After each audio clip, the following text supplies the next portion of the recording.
Hello, 'tis I, Bulldog, coming to you once again for this wonderful little experience that we have going on. My cup is full.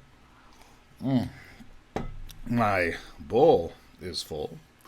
And I am full of excitement and wonder and happiness that all of you have once again returned to hear me prattle on. Well, only for a moment, I suppose, but then come and view interesting and unique, wonderful people that I have met along the path of life. Yes. I'm so glad that you have liked, shared, and subscribed this little thing that I'm doing. And, yeah. I'm just doing this for... It kills the time, I suppose. It kills the time. Life's been interesting, to say the least. I'm going to probably release something, me just sitting and randomly talking about the events that have transpired in the last week, but that's not what we're here for. We're here for the interview. So on that note, I had the wonderful opportunity to sit down and talk to my art history professor in university, Gerard Curtis, Dr. Gerard Curtis, and we sat down and discussed art, what it is, statues, monuments, and other things. So, I guess, without further ado, because that's what we're all here for, Bulldog, Gerard, take it away. All right. My next guest is professor of art history at Grenfell campus. Grenfell campus. Thank you. You went there after all. I did, but it's changed. It keeps changing. He's a very wise man, knows his stuff about art and history and art history. I'd like to welcome to the program Dr. Gerard Curtis. Thank you. Thank you, Bulldog. Nice to be here. Oh, it's great to see you. You been well? Keeping well. It's doing these staycations. This is the first time I've spent 2 years in a row. Like normally with arts historians, I'm either teaching the Harlow program or we're out researching in the summer somewhere at some museum or gallery in some exotic location. So 2 years in a row, I've been here back on the island and self-reflecting, kayaking, getting sun. Just finished my level 2 certification. So oh wow, yeah, I never would have done that without the staycation or COVID. So it's been.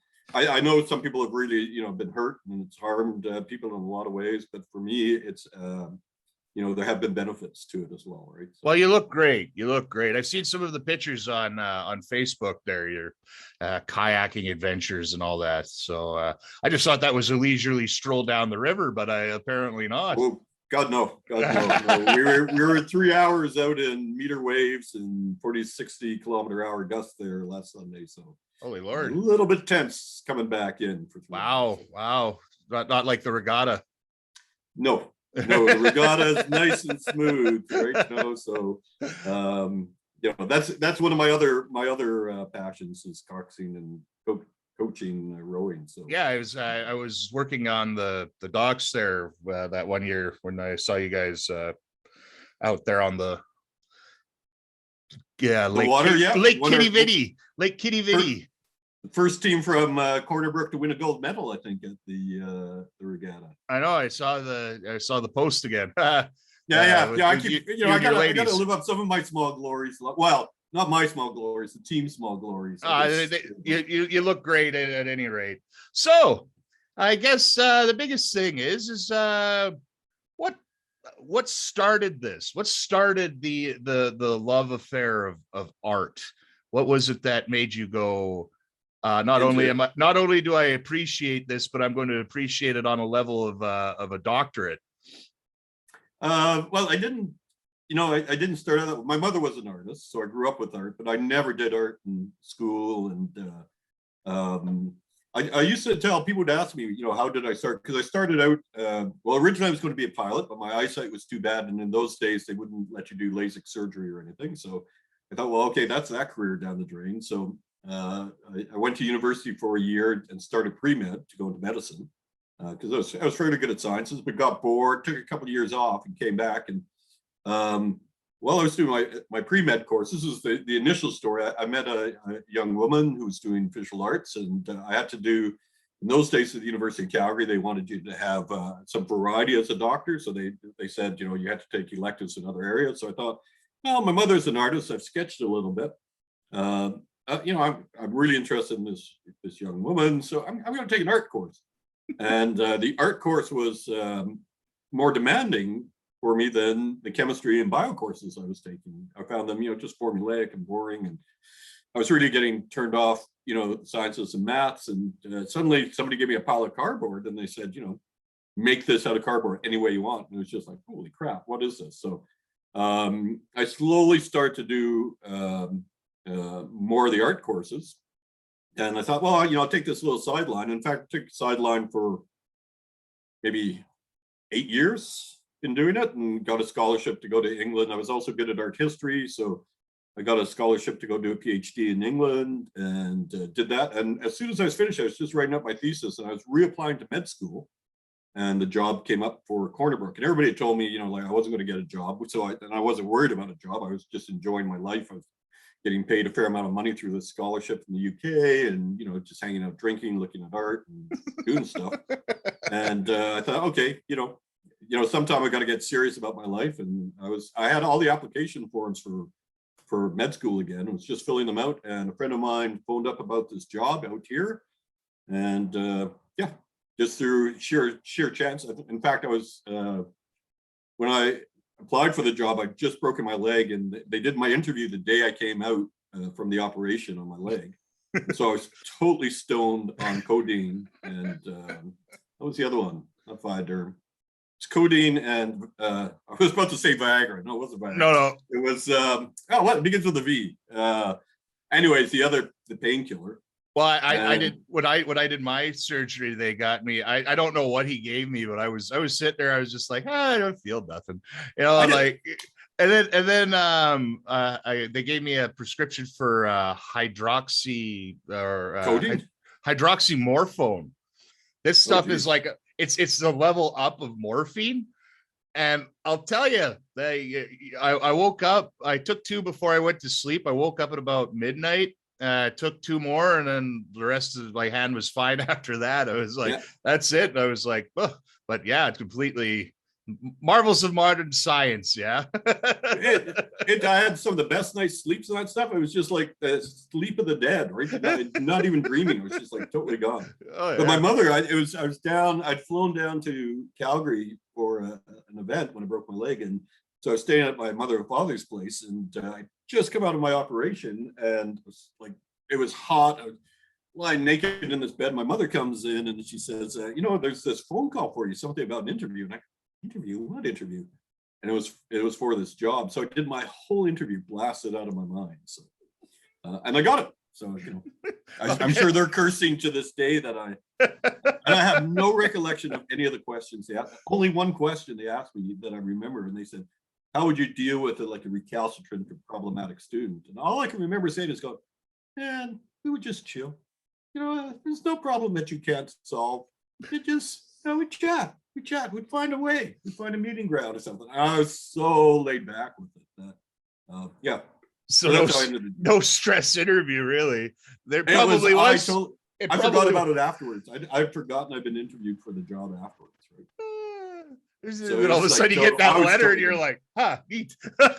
No, but they didn't know. I was lying naked in this bed, with this interview phone on, because it's just like I was hot and sweating, and my leg had been cut open, and I was just like, oh man, right? And I just went through it. But anyways, so a number of years later, actually, a number of students asked me, they said, what made you become an art historian? So I told them this story, about this process. And then I realized that actually that wasn't true. What it was when I was a kid, my mom being an artist, we lived on the prairies. They were immigrants. My mother had come from sort of a cultured background, but they'd come to Canada with nothing, sort of thing. And my father moved across. His job was to save failing cooperatives on the prairies. So we moved a lot.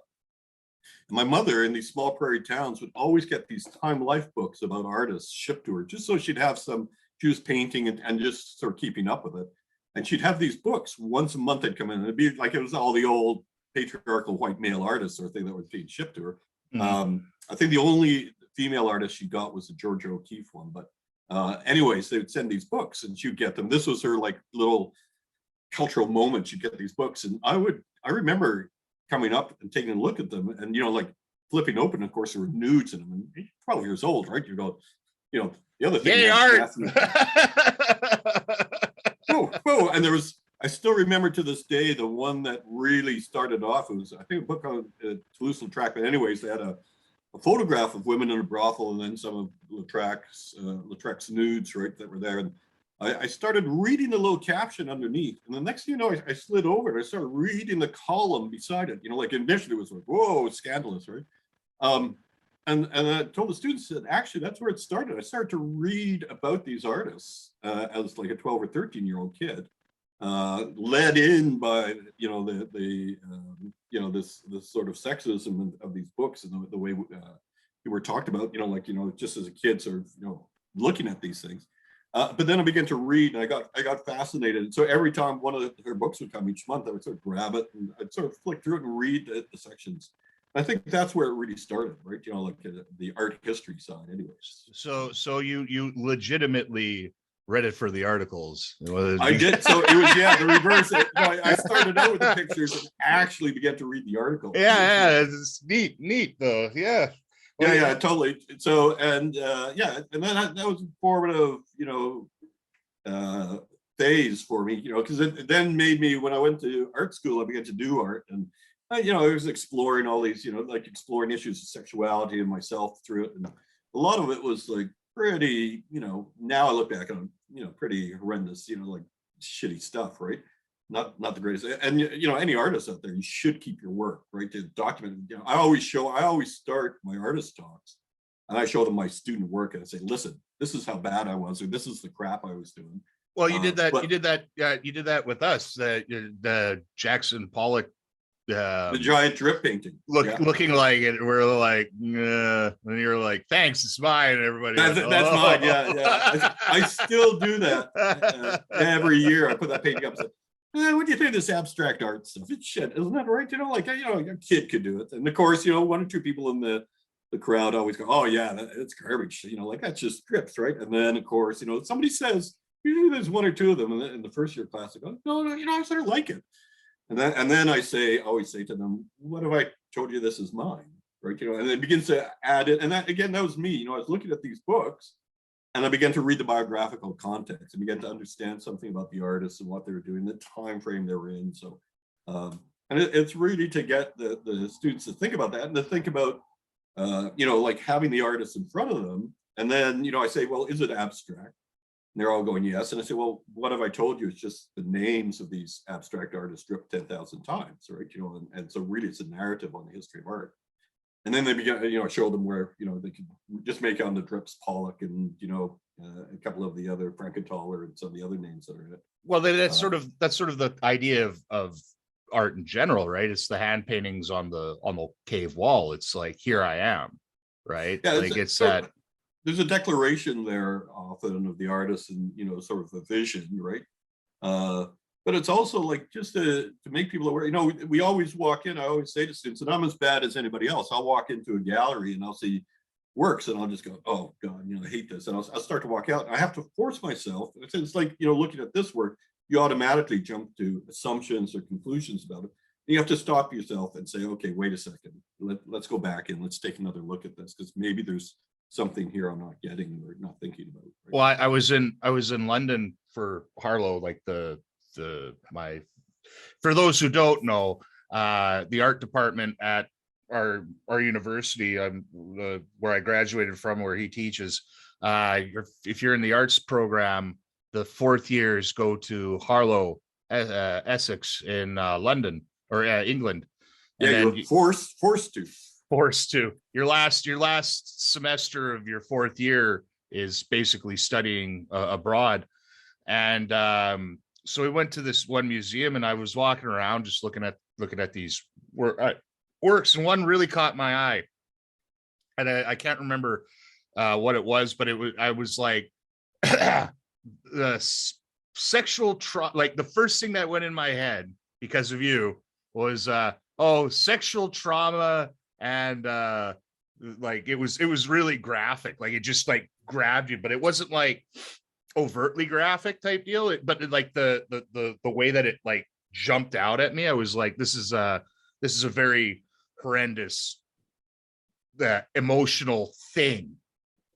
And so I looked at it and I went, and I read the little card at the bottom, and sure enough, it was like depiction of a rape scene. I was like, oh, yeah, yay, thanks, Gerard. Just like being able to like see that sort of stuff, and like all of a sudden, like, oh, yeah, I get it.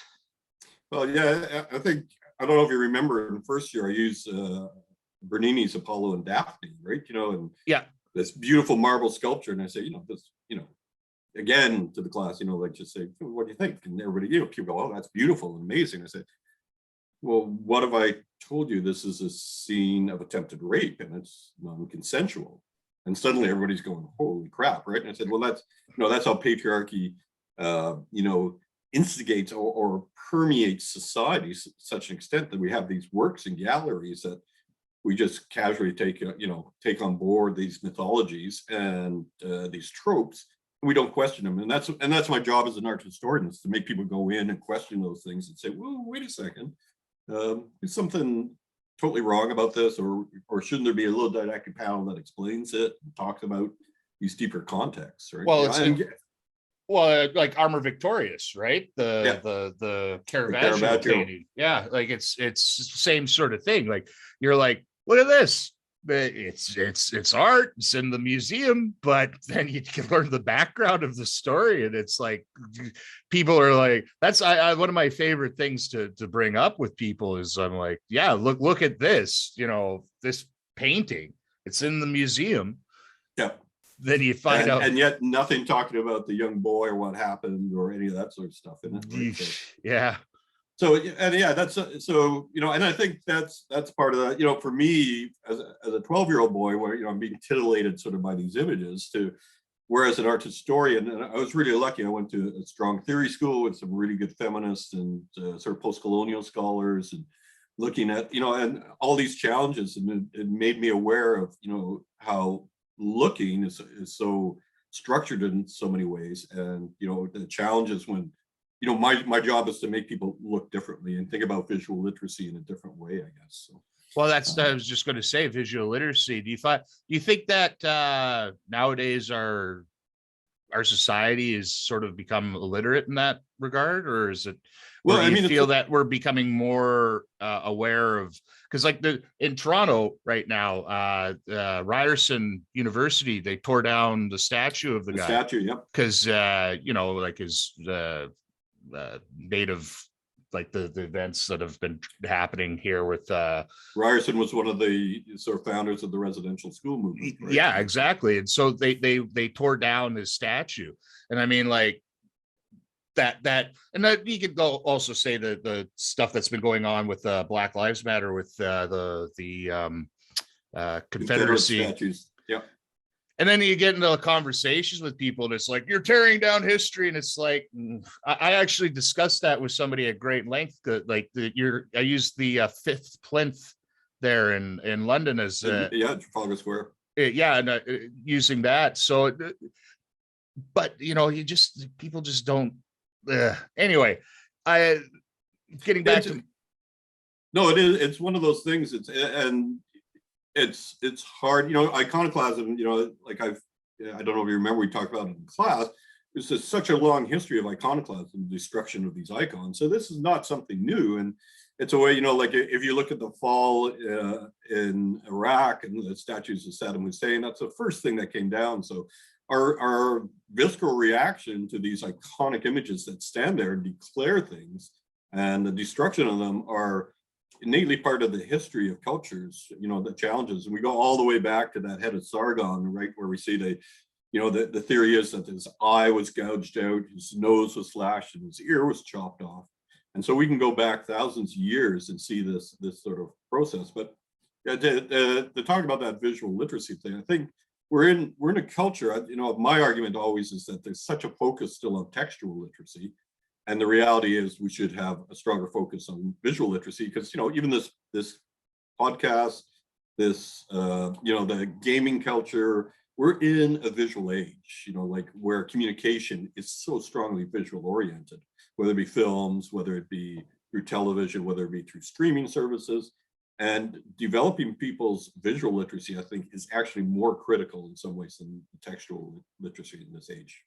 Well, absolutely. And then it kind of hopefully take away a bit of the ignorance when stuff comes down to it, right? Because like you hear people compare what's next, the pyramids, they were created by slave labor. And then it's like, well, actually, apparently they weren't. Apparently it was, from what I've heard, like the more recent things were, it was farmers from the valley wanting to build a monument, right? Like there's I live on through the things that I have created, like the stones that I have laid are the things that I will be remembered for, right? And there's this. And in ancient Egypt, as union members, you know, we have some of the proto unions developing along the construction of some of these objects, like in the Valley of the Kings. We actually have documentation of workers protesting and saying, you know, they weren't slaves, they were workers who actually protested against not getting paid well enough. And we can actually document sometimes when the workers aren't getting paid, and we have this sort of historical record going along with the visual record. And they basically start to do shit work because they're going, well, if I'm not getting paid, I'm not going to put the time and effort into this. Well, exactly. And you can't really say that slaves, especially like some of those, the really well-crafted monuments down there, like you see these buildings and these artisan works, right? And you look at it and you're just like, that's not a guy in chains doing this. It's somebody who's like understanding of mathematics and you have to be skilled craftspeople to accomplish a lot of the work that you see there. There's a whole village near the Valley of the Kings and Queens that was just dedicated to craftspeople who worked on these projects, and we have lots of documentation coming through about their lives, their personal lives, the legal issues they face, their houses, their run-ins with their neighbors and all that. And it's a much more complex picture of how these things were constructed. Though, having said that, I was out with somebody just the other day who told me, oh yeah, the pyramids, it's aliens. Well, no, I was about, I said to them right away, I said, you're not going to tell me aliens, are you? No, not aliens. But there was a whole civilization before the Egyptians, and then the Ice Age came along, but that civilization was highly advanced. They built the pyramids. And then once the Ice Age retreated, then the Egyptians claimed it as their own type thing. No, that's not really the case. 10,000 BCE or whatever that was. I think that was. The one with the mastodons. It's good for a laugh, right? The mastodons pulling the blocks up, and then the whole, which is hilarious in amongst its own. I mean, there's elephants, really. You could easily grab them down there. You don't have to go all the way up north to get those woolly mammoths to go and move blocks. Well, and I was watching a documentary where they actually showed, stonemason who worked out, well, here's a simple method for moving these stones, because again, people tend to think, well, no, it's too complicated to build and everything else. But engineering always actually seeks the perfection and beauty of simplification to be able to achieve that sort of goal through not the most complex system you can make, but actually sort of the simplest and most effective system. And this stonemason looked at it and said, geez, moving a ton block up a ramp, and the old theory used to be they built ramps and slid the stuff up and put it on. Yeah, but And then when they worked it out, do the the amount of math. It's material. 100-mile ramp to get to Ramp, the top, the right? ramp would have to be larger than the pyramid to build, but a number of, I think there's some Egyptian Egyptologists who were working on it. They said, actually, you don't need to build a ramp. Your ramp is already there in the pyramid. You just ramp up along the sides and then backfill in those ramps as you finish the pyramid. And on each corner and different areas, you put posts and you create a type of pulley system, and you need far less individuals to get those blocks up. So it's always, the beauty of the engineering. And you may remember from the courses, I always say the one term I hate to hear in my courses is somebody saying, oh, they were so primitive, right? And I say, you never use that word, because the artwork, the developments, the structures societies build are as complex in any time frame, in any period, as what we have today. They achieve what they need for their environment and their goals and their cultural ambitions, and they're always amazingly complex and Well, yet sophisticated and simple in their design in some ways, but brilliant in how they achieve what they achieve. Well, yeah, it's like looking at Easter Island, even like that how did they move those stones? And then the guy actually made them, like built one and they walked it, and it walks this giant. Of course, some of them will fall, and that's where they lay, and then go grab another one. Right? But it's interesting, like, I was talking to somebody about that the other day, about it's so ancient aliens. That's what it was. We were talking about ancient aliens, and like just the call back to the alien remark. It was it's hard to basically it's white men saying that anybody other than white man can't build these great monuments, right? Like it's obviously it's aliens, right? And it's like, why are you taking away from these great achievements?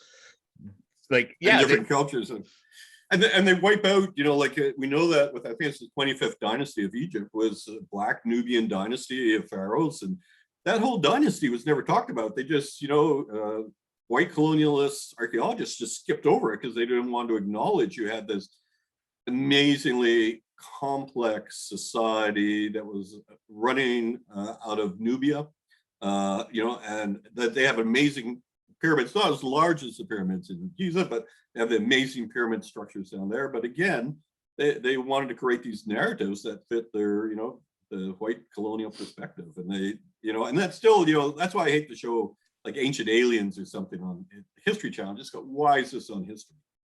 Put it on the Conspiracy Channel or something like that. But, on history, because it denigrates the accomplishments of other cultures and the complexity of those cultures. History television really lost its groove. I remember watching stuff, and they're talking about, like, I'm a World War II buff. I really enjoy reading about it and learning about it and all that. But history television, the secret occult of Hitler, and like this, like, just far out. Was he talking to aliens? And like you're sitting there and you're just like, no, yeah, I know. And it's like even the stuff that was involved with that, it's just it's ridiculous. It's just history should be mishistory on sometimes. It's just unbelievable that, like, I'll watch Forged in Fire and then I cut it off at about there, and even that's pushing the limits. I mean, I like the historical weapons recreation that they talk about. Okay, that's historical. But it's hard for even then, like you get into like the stuff with that, like the Forged in Fire, people, like a lot of these guys are just like housesmiths, like they got a little mini forge and all that, and like you have to temper a full sword, and you don't have the facilities for it. It just makes it so much difficult for everybody. But you're watching them and they're doing their tempering and they're putting it into the bath and they go, oh, it's too short. I didn't. Yeah, it's like a foot. Yeah, just the top of my the tang of my blade didn't harden because and then he smacks it with a pig and the whole thing explodes on it, and it's like, oh no. Do you well, since we're sort of talking about glossing over stuff and like politics, because it really is. What's your thoughts on like, have you seen Trump's new card, the Trump No, card? It has this giant. Basically, it's if you're a sponsor, if you could buy these cards to show your loyalty, and it has a giant eagle on it with its wings open wide, and it has very reminiscent look of the circa eagle, the German, eagle, well, German, Roman, what the have you, Roman history, yeah, historical but use of the eagle. but I have more. not seen this. Oh, it is tacky as shit too, man. It is just like, uh, but his call to like arms over the monument thing.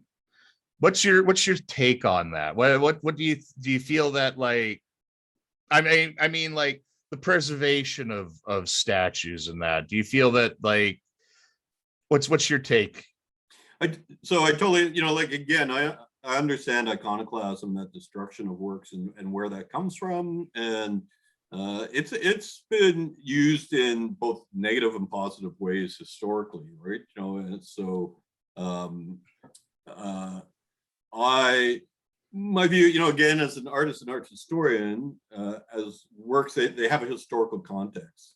I was so happy to see the rolling in Bristol of the statue that they destroyed, which was sort of representative of both the I think Massive Attack, Massive Attack said they would not play the Bristol Music Hall until they changed the name from this slaver that was named after. And the name escapes me at the moment. I'm in Bristol a fair amount. It begins with the C. Coltrane or something like that. And they hauled down the statue and they rolled it through the streets, and then they dumped it in the canal. And I think I can't remember, the head came off part of the process. And I totally understand that reaction to that work, and that need to release it. I think it's important that work, I think, is now going to go into the M Sheds in Bristol, which is their local museum. And with it it still has spray paint on it. It's now going to talk about that iconoclasm. So it's moving its historical sort of context into one which is much more reflective and discusses the history of these works. And again, it's like that earlier statement we were talking about with Caravaggio and Bernini, where there's nothing to talk about what these actual works are about or give them context. And so they do stand there, and there was this public monument craze in the late 19th and early 20th century where they just threw up statues all over the place of these white colonialists, either slavers or people were exploiting, or like Ryerson, who developed the residential, helped to develop the residential school system, and we do have to put those things into their context. So the destruction puts them into a context in one form, but I also like the idea that they are put in a place, and then that their destruction or the remains are discussed in some way, or if they do remain and they aren't removed, that a broader didactic panel is placed there to talk about the history of this individual, to say, that these were really put up to reinforce colonialist ambitions, and why they are highly questionable images. Whether, some people have argued that there should be counter monuments put up. And we tend to think, like the most successful example I tend to think of this is Maya Lin's Vietnam Memorial in Washington, DC, when that yeah. piece, yeah, basically the slash in the earth. The private, the symbol of the chevron, right? Yeah. And when that piece went up, there was huge protests by veterans, by people saying, here you had a woman of Asian background doing a work that was supposed to be, again, the colonialist power America dominating Vietnam. It was a slash in the earth. It was a black mark and all this. And yet that monument gets more visitors. And in fact, a counter monument was put up showing some of the grunts from the war, effectively, carrying a fallen comrade. And that's over just a slight distance away in a park in its own space. And yet nobody goes to that. Everybody goes to the Vietnam Memorial. And even veterans have found it such a moving monument. So, when you have a work like that that serves as a counter thrust, it, there's a statement there where the realistic portrayal of the grunts doesn't attract people, but this abstract monument that, the names disappear in the rain and then they reemerge, and well, also you see reflection. Yeah, there's a art piece I remember seeing. It's a guy. He's like has his hand on the monument, and it's his brother, like one of his Vietnam brothers, touching him back, and it's the reflection of that. And he's, like this really powerful image of like you see yourself in these names, right? And it's just, it's really, really gripping.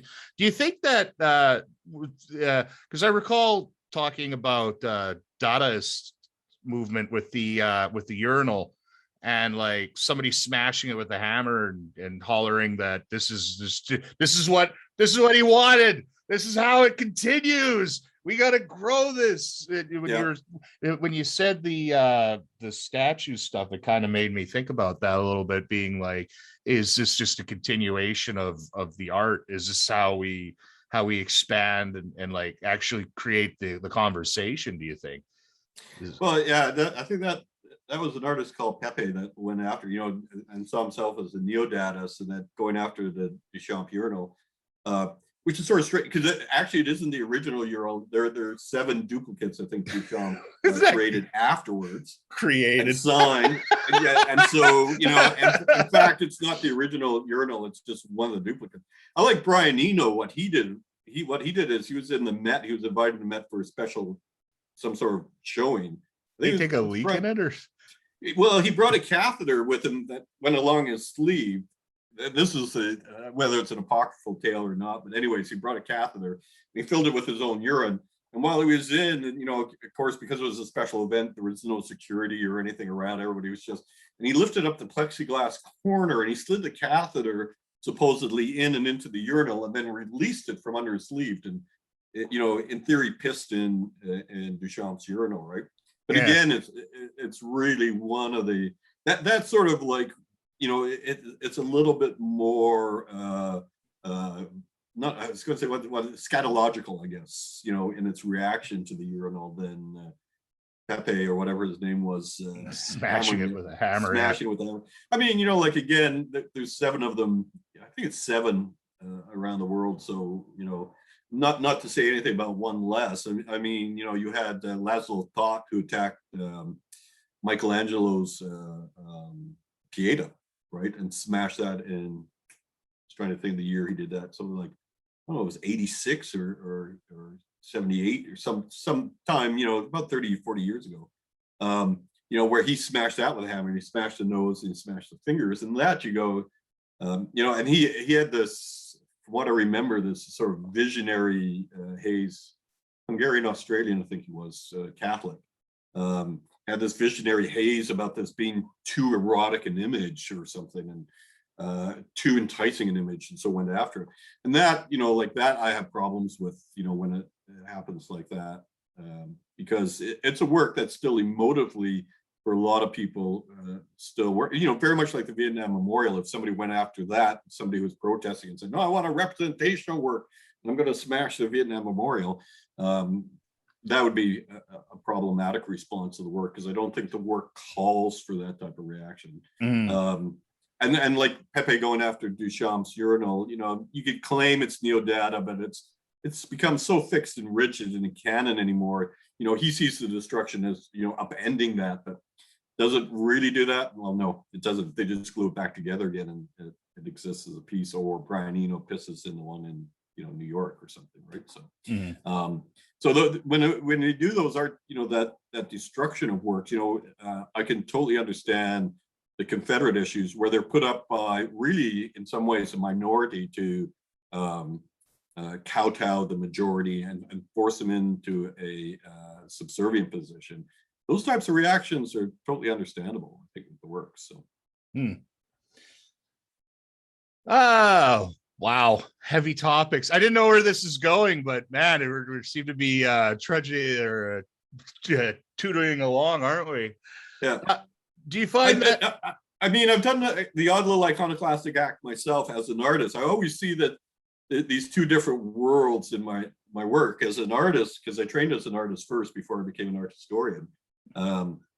So I have this ongoing work that I may have mentioned in class, or maybe not, that I've collected some, bits, of famous artworks that have fallen off over the years, because, and again, this is going back, all artwork basically decays over time. It's going to be destroyed, no matter how much we have a preservation mentality or conservation or restoration mentality. All things must pass. All things must pass. And you could take that sort of Buddhist sort of stance that, it's simply material. You're getting enamored of material possessions. You're not really thinking about maybe the conceptual issues with this art, and thinking of it as art in the conceptual framework versus that tangible. I own it. It costs so much. And I have people always saying things like that to me. I'll be visiting this. Come here, take a look at this print. It's worth this amount of money. And look, it's number 12 of 25. So I got it. And they become sort of trapped and enamored of that materialism and that value system that's been placed on art, which is problematic in the modern art world. But when you get away from that and you understand that these pieces are all going to decay and fall away over time, it becomes a sort of interesting concept. So as an artist, for me, as an art historian, I should be for the restoration, conservation, preservation. But on the artist side, I've been able to, like pieces that have fallen off of works, right? And I just go, well, there's a fragment. And I remember it started with a Joseph Beuys work. I was in this room and Joseph Beuys had put all this glass. I can't even remember that. I've got it written down somewhere. All this smashed glass. And as I'm walking out, I could hear my boot, this click, click, click. And everything was wired off. But for some reason, a piece of glass, I guess, had flipped into the walkway. And I'm going out, click, click, click, click, click. And, I get partway out of the gallery. What the hell is that? And I reach down. Yeah. It's a piece of glass. And I go, I could run back and just throw it in the pile. Or you can go into a little vial. And I've got a piece of a Joseph Beuys, whether, it was intended or not. And that piece will now always be incomplete because it's a small fragment that I have. So I'm interested in those notions. And so I have this collection called the Fragmentary Museum. I have a big cabinet downstairs that's partially built to hold all these fragments. And it means that all the originals are somehow incomplete, but I've also got my own museum of collections. It's just these little, like, it's neat. That's pretty cool. So do you ever go to because you recently, I heard somebody found a David Bowie painting, one of his, just at a garage sale for $5, and they bought it, and I think it sold at auction for 50,000. I think. Wouldn't be surprised. I wouldn't. Don't quote me on the price, but it was a hell of a return on a $5. $5. Do you ever go to those little places and just kind of go? It's surprising what people give up where they don't realize they have, and they're checking out or whatever.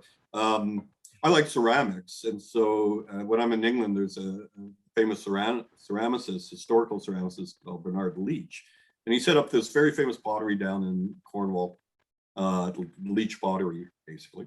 And there's been a number of sort of well-known potters come out, and they had a unique style. And I'm always surprised because it was very popular in the 70s and 80s, this Leach style. And I'll go to thrift stores. And now, of course, people are moving into in England, given the cost of housing, people are taking over, let's say, their grandma's house, whatever else. And they throw out all the Danish teak furniture that they have because they go, that's so 70s, right? And I was going, God, this stuff is beautiful. And with it, Leach pottery or examples of people who are working in Leach's style will end up in thrift stores. And so I always keep my eye out. And so I've gotten some nice little pieces over the years like that. But, and small prints, books of, artists where they've done prints within the books, things like that. But there's always the story of the person who found the Jackson Pollock, right, in the garbage bin or in a thrift store.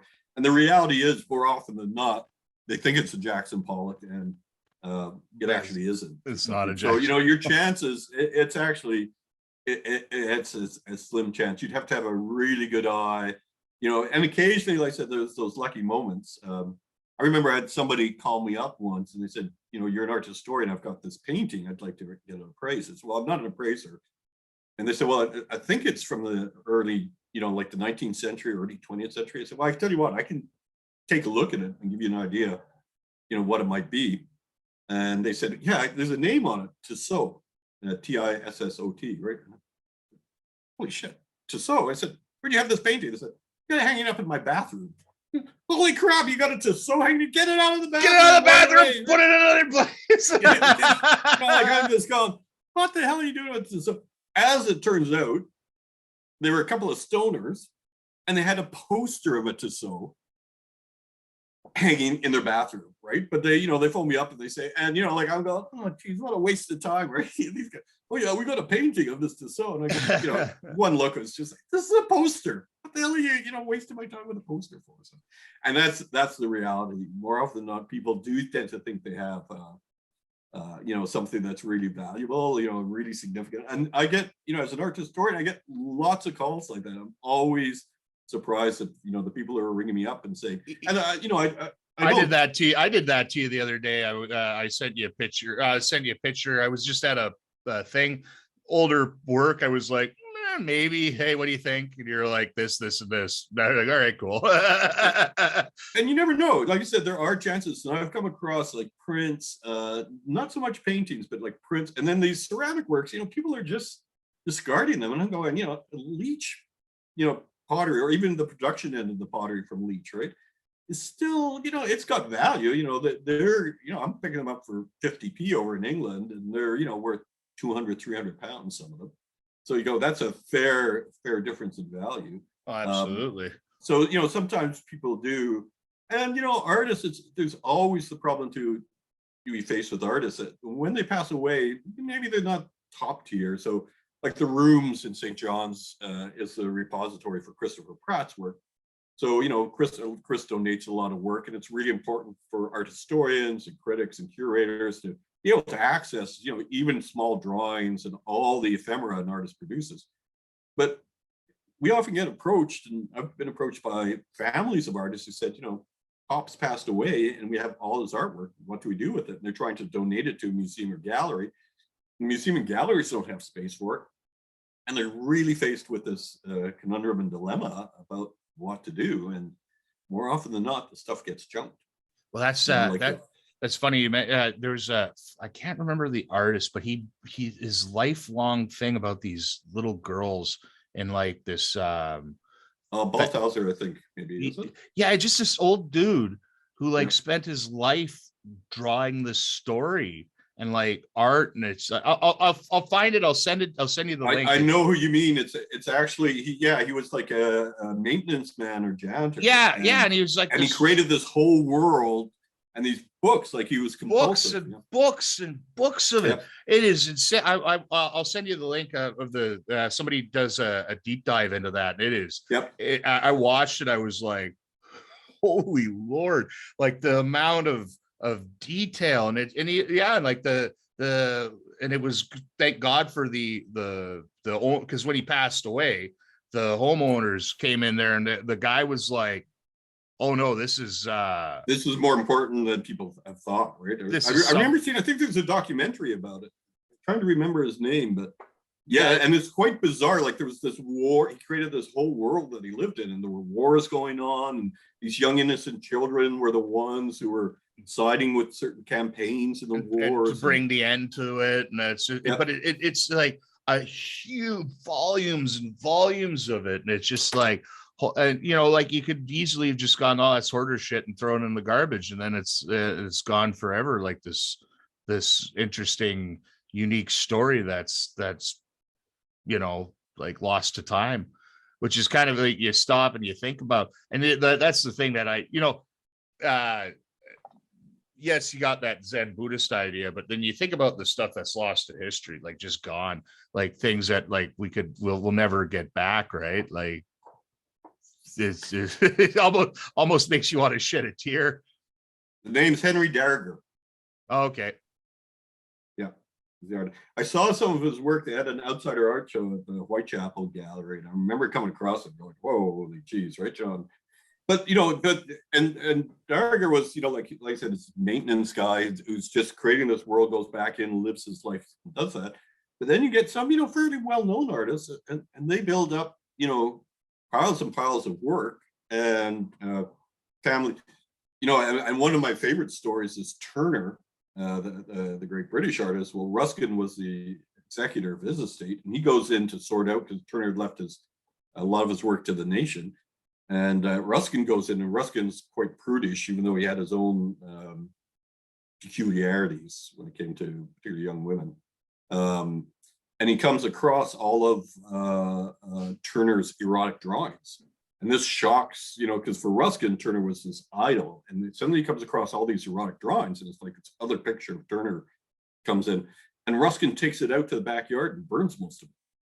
And so we lose this whole history of, Turner's production, because somebody made this decision, the executor of his estate said, well, this is valuable, and this I don't want anybody to know about, because it's too problematic for my, valorizing vision of what Turner is like. So, the amount of artwork we produce and people produce, and what's lost through the age, but it goes back to that thing, that's just that karma of life type thing, right? Everything comes into being and then it sort of dissipates out, right? Mm-hmm. Mm-hmm. But even so, that's just heart-wrenching in some ways. It's just like it goes back to the beginning of our conversation with the colonialist ideals, right? And a lot of people problematically use woke, the whole woke culture, the whole, oh, you're too woke for this. And it's like, being asleep, you kind of lose out on a lot of shit that is really, really important. Really important. Yeah. Really important.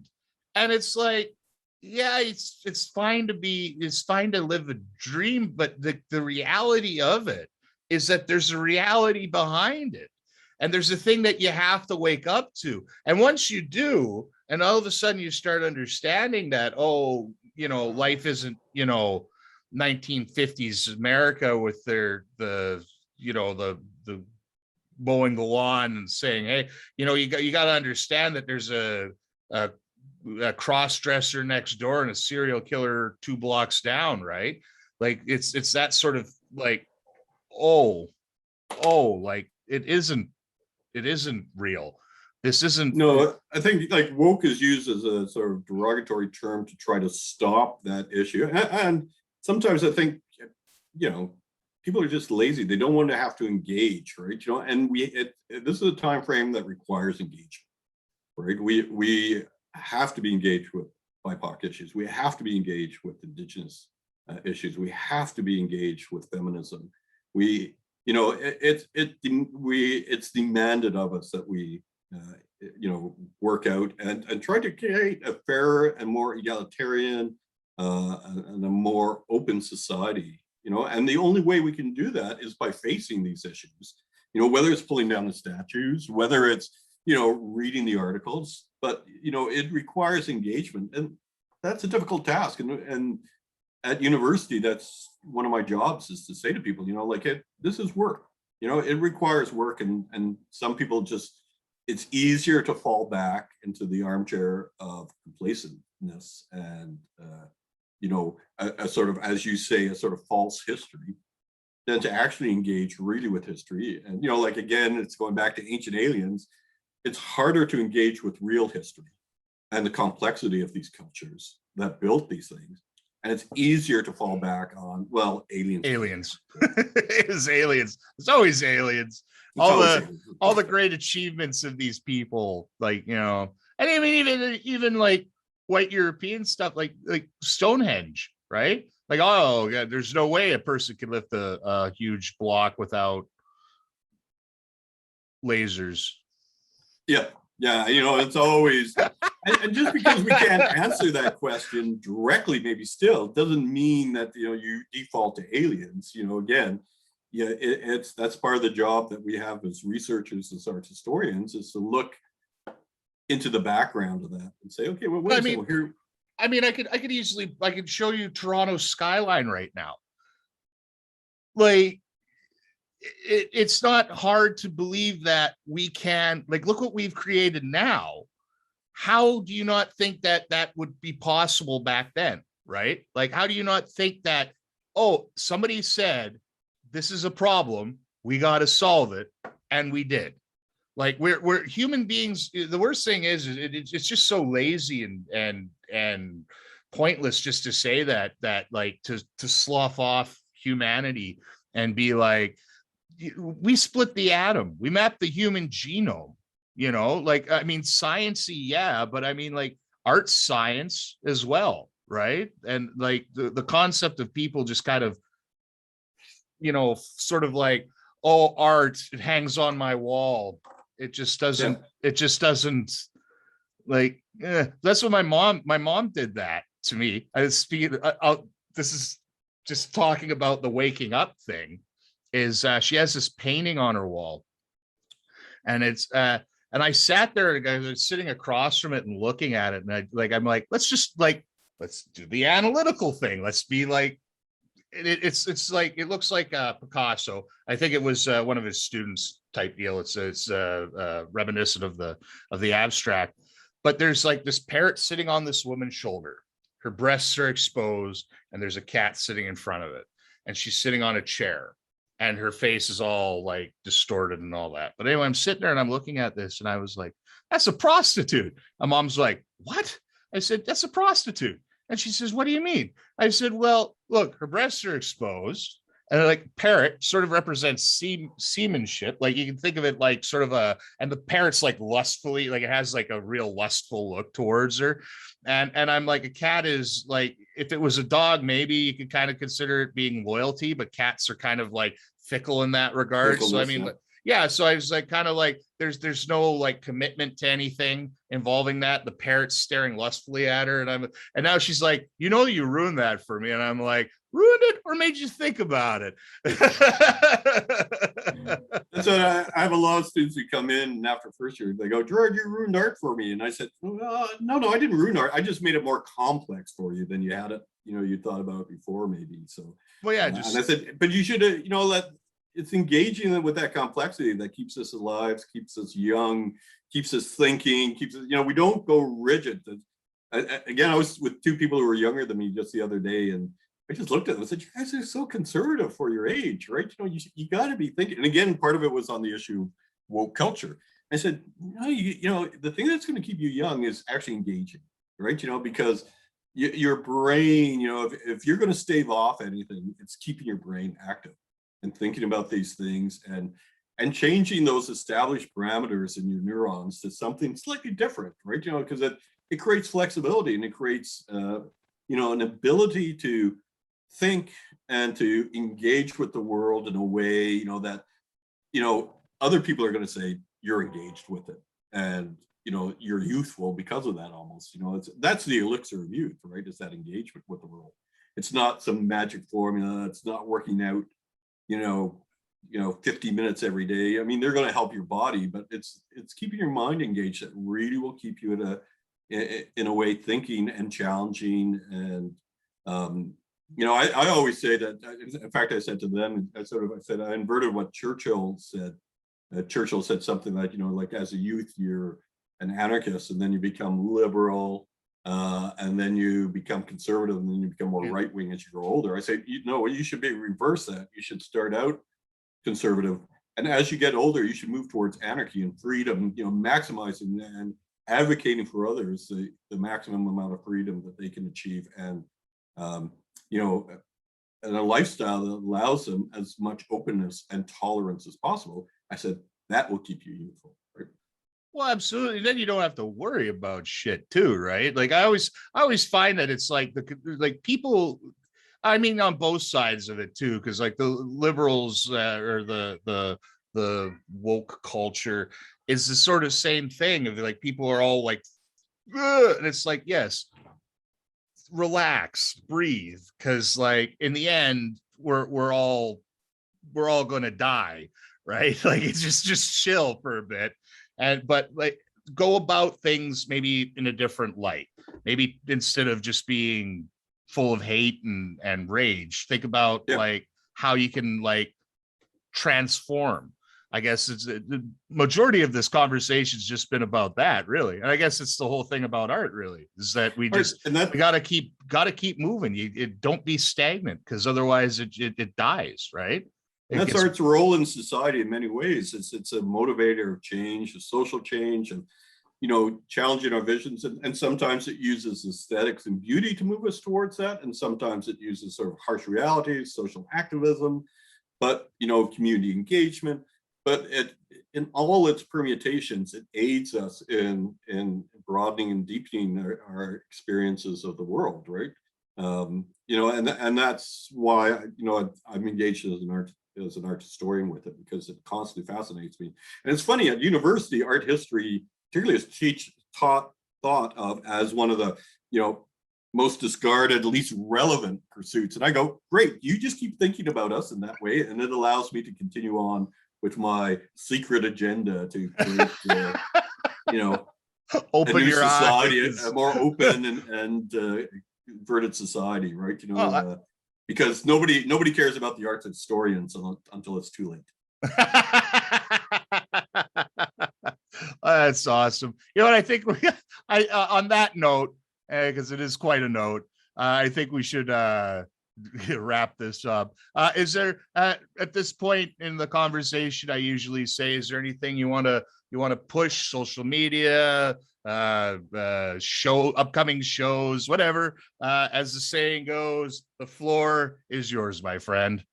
I can't think of anything off the top of my head. This is so, I enjoy the spontaneity of this, just the conversation, how the conversation just rolled, right? So, I can't think of anything. I've really found, like, for me, social media, I think I was mentioning to you, I just got my first cell phone less than a year ago, I think 8 months ago. I was a Luddite, neo-Luddite. I tried to avoid it. I saw the addiction issues. And finally, it was my sisters actually that forced me to get, well, two things. One, I was destroying all my medium range cameras, kayaking and with other activities. And two, my sisters were saying, if you're out solo kayaking, we want to know that there's potentially a way you could have reached us in case anything happens.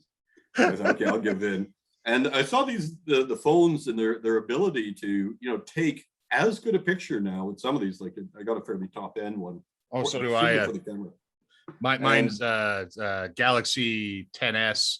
It's like exactly, yeah, beautiful. Yeah, and they really began. They began on the P30s, and now the S20s, and the Apples all began to up their game, particularly when it came to cameras. So I got the equivalent of what I was getting from a medium range now on my phone. So I keep my digital SLR for specialized things, but with this, I can slip it into my life jacket. I have it there. I have an emergency beacon. But the big thing, that for me was I suddenly joined Instagram, and I went, there's a way that I can disseminate my image, because as an artist, I was never comfortable with the gallery system and the monetary system of the art world, and showing like that. I gave pieces away, I showed in gallery shows, but people approached me and asked me to show, and I was never really on that agenda. And what I found was, when I got Instagram, I began to show my artwork, or put like photos up that I just sort of enjoyed, that I began to take, and it opened up a new world and a more egalitarian, democratic. I know about the algorithms of Instagram and the limitations of it, but I saw also some potential there. So I think, as far as social media goes, that's been my platform and what I've seen. And we now have artists applying for jobs who actually list their Instagram accounts and the number of followers as part of their their portfolio. Absolutely. Because it's how they reach out to people, and it is a democratic system. You don't have to go to a gallery; you can reach out to people. So, and then Mudlarkingart, I think, is the Instagram page, if anybody's interested. All right, I'll put it down in the comments below for anybody who wants to check it out. Well, anyway, my friend, Bulldog, it has been an absolute pleasure, my friend. School to you, and all the best, and I'll talk to you. This would have been a good occasion for me to get that beer you left in my office. You wouldn't want to drink that now. Pop it and just see what it tasted like. Like I said, I was, for those of you watching, just slightly earlier, I said, forget what it was. You came in, you were coming to my office. I needed a ride. I'd give you a ride. That's right. I would always give you a ride sometimes when you need it late at night if I was working back home. And you dropped off this beer and you said, for an emergency situation, if I needed it. And it still sits on my office desk, capped. How many years now? 10 years later? Oh, Jesus. It's been, about 2006 was when I joined up. Great. So you would have graduated 2010. So yeah, 11 years. 11 years, but it was 2006 when I gave you that, because it was it was first year, because I was doing your classes, but I was like late night, and I like doing theater stuff and being around, and also the fact that my goddamn house that I was staying at was you were way out on Caribou Road or something. Well, yeah, I was out around the ring. It was it was a hell of a trek. Then I got, after that, the second and third year were in on campus. And then fourth year, I got Donovan Purcell and myself got a place up in on the downtown strip of Corner Brook, the lively downtown strip that it was. Oh, I love that town. I miss Corner Brook. I think that if you get a chance, by God, go visit Corner Brook. It is probably it is a little niche out of beautiful, like surrounded by hills and beautiful. Ski hill 10 minutes from my office. I go, where would I get that? When I have a stressful day, I pop up, ski for a half an hour, just lose myself, come back. We got the bay here. I know it is. I've had job offers to leave. Not that I would leave, but I've had job offers to leave. And my partner at the time and I we would always do a plus and minus list. And just just in case it, there was, like one job was right where my mother lived. And I thought that might be important. But number one on the list always was the students I had here. I would never gotten like yourself. All the students I have, I've made so many good friends over the years. They are amazing. This is it's just been a great place to work, to get to know people like yourself, and to have a great time. And then the environment, as you said, number two is lifestyle and the environment. And I had friends of mine who said, you'll dead end your career coming out here. And I said, well, one, I didn't start out with this as a career. I was going into medicine. This is just by chance. Career? A drugged out interview got me the job, right? What career? Let's do this. That's good as place as any to step forth into the void.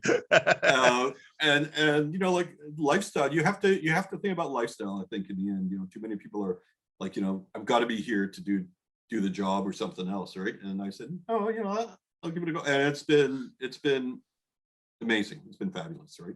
Well, I said, people like you coming in and dropping off beers on my desk just so that I wasn't going to get that at a big university. So I'd like to thank you for being an amazing student and thank you for being for the years afterwards. And, being an amazing professor, and thank you for helping my brother out with his assignment there. That was no problem.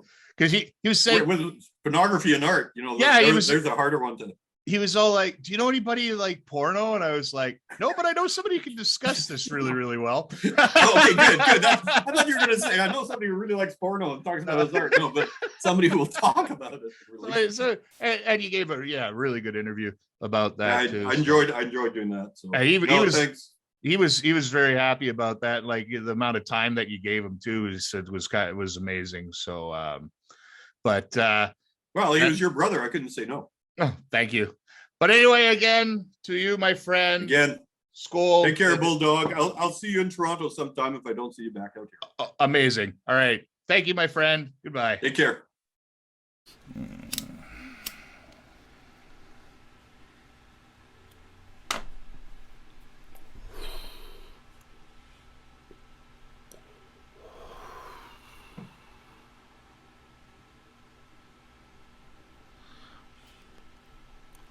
That was awesome. I always enjoy my conversations that I have with those people.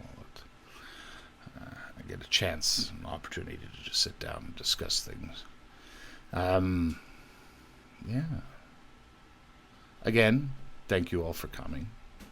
I don't really have much to say here. If I hadn't a sponsor, I'd probably be mentioning it here or anywhere in the podcast. But just letting you know, you can contact me on anything, Bulldog 666-999.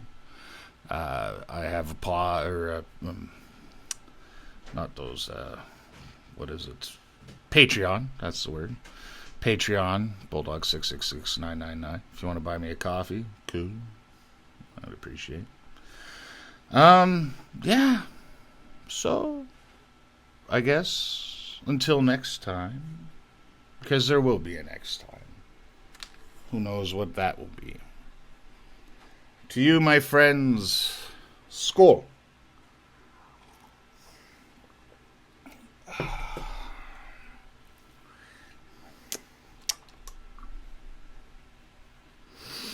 Keep living large.